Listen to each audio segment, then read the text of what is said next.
Do you think that you would be more productive and less likely to procrastinate if you had better time management skills?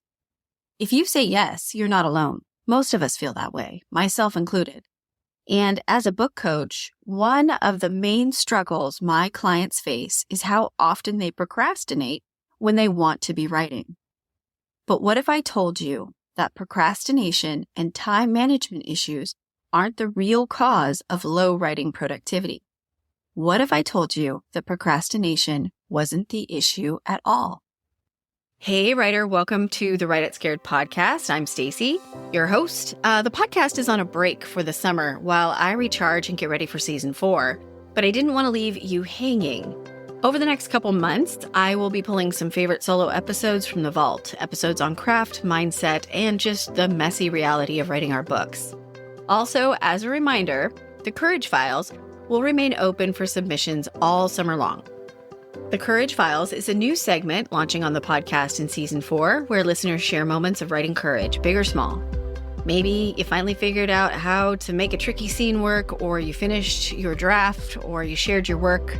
Maybe you returned to writing after a long time away, or you simply kept going when it would have been easier to quit. Whatever your moment looks like, I want to hear about it. And with your permission, share it on the podcast next season to help inspire other writers. Because remember, we're in this together. Every submission received this summer will be entered for a chance to win a free editorial assessment and book coaching session with me. And I'll announce the winner when season 4 kicks off this fall. To submit, go to writeitscared.co/courage-files, or you can find the link in the show notes. And if you're diving into planning or drafting a new novel this summer, grab my free novel quick start guide. It's called First Draft Confidence, and it's designed to help you build a strong foundation for your story so that you can move into your first draft with more clarity, more confidence, and a whole lot less flailing. You can find the novel quick start guide at writeitscared.co/novel planning guide, or you can also find the link for that in the show notes. All right, so let's get into today's episode, and I'll see you back for real in season 4. Well, hello, writer. Today, we're going to talk about procrastination and other forms of writing resistance and how to move past them so that you can get on with writing your novel. So do you think that you would be more productive and less likely to procrastinate if you had better time management skills? If you say yes, you're not alone. Most of us feel that way, myself included. And as a book coach, one of the main struggles my clients face is how often they procrastinate when they want to be writing.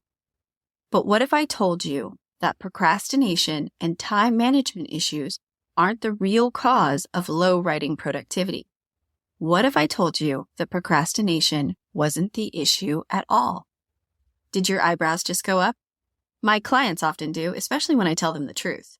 Procrastination is actually trying to help you. Procrastination is your body's attempt to solve the problem it's facing. The blank page, the scene you need to write, the outline you need to draft, the heap of words that you still need to revise, the query letter or the synopsis that you know you need to write, or the story idea that you've romanced writing forever, but you've never actually typed a word of. Even though these tasks can feel daunting, they aren't really what's triggering your procrastination or your poor time management either. So what is? Stress, or perceived stress. To the mind body, it's one and the same. And to writers, writing is often stressful, especially when we focus on outcomes we can't control, like what are people going to think? What if no one likes it? Is it even worth it? What if I never get published? Who am I to write about this topic? It's probably a dumb idea anyway. And then there's the scarcity side of things, which looks like I don't have the time or the authority or the ability or the status or the know-how or the talent or the skills or the creativity or the authenticity. We could go on and on here, right? So procrastination is one mechanism that your body can use effectively and efficiently to temporarily reduce your stress levels. But it comes with a big cost. I recently read a book by a doctor of psychology named Tim Cycle. The book is called Solving the Procrastination Puzzle, a concise guide to the strategies for change, and I highly recommend it. I listened to it on audio, and it's short, but concise. And I'll paraphrase here, but Dr. Cycle says that procrastination is actually an emotion-focused coping habit. And it's a problem of self-regulation in the same way that eating the second or third row of cookies is a self-regulation problem when we only wanted one cookie to begin with. The point is, it's not going to make us feel better. Putting things off isn't going to make us feel better either. But we hold on to this naive belief that this is the thing we need to do right now. Our present self believes that we're going to benefit, but our future self is who pays the price. And I just found this incredibly eye-opening. The idea that procrastination is an emotion-focused coping habit. So, what's the takeaway? Well, if you're caught up in procrastination and not writing your book or doing the work to reach your publishing dreams, and you're beating yourself up about it, please hear me. There is nothing wrong with you. You are not lazy. You are not weak. It is not because you are ill-equipped to do this work. You are a human being. And procrastination, which is just one of the many forms of resistance that we gravitate to, is a natural response to difficult and uncertain situations. So don't beat yourself up over your biology, but do investigate, because feelings are not facts. I know, if you know me, you know I say that a lot. Because it's true, and because I have to remind myself of that fact all the time, because my feelings are very powerful and they can easily derail me. So I invite you to pop the hood and investigate what's really going on underneath your lack of progress. And first and foremost, remember that not all delay is procrastination. Sometimes there are very legitimate reasons for putting off our writing. The kids get sick, we get sick, something unforeseen or terrible happens, or something wonderful and positive happens, like we go on vacation. You know, we live this messy life. My point is, don't beat yourself up when you have to rejigger your priorities, and that means that writing falls to the bottom rung. But when lack of progress isn't related to life outcomes you can't control, then you need to do some digging and examine what the tape is saying that's playing inside of your head. So what are some ways to do that? Write about it. Get it outside of you. Talk to somebody you trust. Be honest about it, because only when we are willing to face our resistance and our fears can we move beyond them. One of my clients recently experienced what I like to call the cozy stuck. They were frustrated by their lack of progress in drafting, but instead of working on a scene that they were supposed to turn into me, they were focused on continuing their character development and their world building and their organization. And these were things they felt comfortable with. Yeah, they were frustrated by their lack of traction, but they weren't changing anything. And after a little discussion, it turns out that they felt really overwhelmed by all the decisions they needed to make and were afraid of making the wrong choices. That's very real. So cue the mind-body stress, cue the procrastination. So I asked them, what if you stopped worrying about getting it right? What if you dropped your expectations to the dirt and then buried them? What would it actually hurt you to try to write this scene? And they just kind of looked at me. And you know, the fear of getting things wrong is very, very real. But the truth is, so what? So what if you get it wrong? You'll fix it. That's the primary thing we do as writers. The only thing we can do is improve the work so long as we continue to work at it. And we can never be perfect.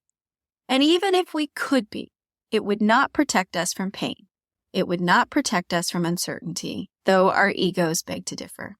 So I invite you to really look at what's going on inside yourself and figure out what's holding you back, because no one can write this book but you. As writers, we often face resistance to doing our creative work. It is a normal part of the process to have doubt, to feel unsteady, and procrastination is just one of those forms of resistance. And if resistance keeps us stuck for too long, we have to do something about it. So I have a simple process that I use with my clients, and it begins with cultivating awareness of what our brain wants us to believe in order to stay safe. We look at those beliefs and then we determine what's true and if it serves us. And if those beliefs don't serve us the way we want them to, we've got to find a way to rewrite them and take ownership of our decisions and the consequences of our action. Because writing a novel is an inside job. Yes, I say that a lot too. So if you're dealing with resistance, you're avoiding the blank page, avoiding the edit, or you've been in an endless research and pre-writing cycle, try this process by answering these questions and see what comes up. Number 1, ask yourself, what do I ultimately want in regards to my writing? Number 2, why do I believe I can't have it? Notice what but statements are that come up when you think about what you want. Slow down and consider if fear is hiding inside of any of those but statements. And recognize, again, that fear is a natural response to uncertainty, and ask how that but statement is keeping you safe. Now look for the truth. I often say that fear is a false expectation appearing real that is directing your action. So look at those but statements, those expectations, those fears that you have that are holding you back. Are you absolutely certain that they're going to happen? Are you absolutely certain that you can't write a novel in the 20 spare minutes that you have at night? Are you 100% sure that if you start revising your book, your changes won't really matter and it'll still be a mess? Are you absolutely sure you'll never be able to fix this first draft? Do you have a crystal ball? No, me either. So there's a very good chance that what you're afraid of happening is not going to happen. And by leaning into resistance tactics like procrastination or perfectionism, you're never going to have to find out. You won't have to risk it. You'll be able to stay safe, which your mind body thinks is good. So high five, self. Dodged another bullet there. But your higher self, the conscious self-aware you knows that you're still going to be here, still stuck with a desire that you haven't moved on. And I know that's not what you want. You wouldn't be listening to this if it were. So you need to find a way to convince your body-mind that you're already safe to do this work. So if those but statements were not facts, ask yourself, what do you need to learn to believe instead to be able to take action that you need to move towards your goals? So you put this belief into practice by doing, because action is how we cultivate confidence. So whatever these beliefs may be, let's say it's the only thing I can do is make this book better by continuing to work. Every word I write matters and counts, and it serves towards creating a body of work that I'll be proud of. Maybe those are the beliefs that you need to lean into. And they're probably things that you don't believe at all right now, but that's okay. You don't have to believe it in order to take action. But let those beliefs become your daily affirmations. Say it to yourself 1,000,000 times as you continue to take action to achieve your goals. Act your way forward. We can't think our way forward. We have to act our way forward. That is the key. It is action. Action taken in small, consistent steps in service to our goals. So, writer friend, remind yourself that feeling resistance or fear is a natural response to uncertainty. There is nothing wrong with you. You are not weak. You are not lazy. You are not ill-equipped. Feelings are not facts, and you are safe to begin and continue, even if the outcome is unknown. Resistance is always going to come before growth. And the bigger the resistance you feel, the greater the growth you are going to experience, and you can do this. If you would like more help working through these types of resistance, I have a free guide that you can download. It's a mindset tool called Facing Writing Fears and Moving Past Creative Blocks. And the purpose is to help you learn to manage your expectations as you come to the page, identify and reframe any unhelpful narratives so that you can get back to writing. You can find it at www.writeitscared.co/the right mindset. Again, that's www.writeitscared.co/the right mindset. And that is right spelled WRITE. And I will also drop a link to that site in the show notes. So thank you for tuning in today. And I hope this was helpful. And I will see you next week. Thank you for listening to the Write It Scared podcast. If you enjoyed today's show, please make sure to hit the follow button so you never miss an episode. And please leave a review.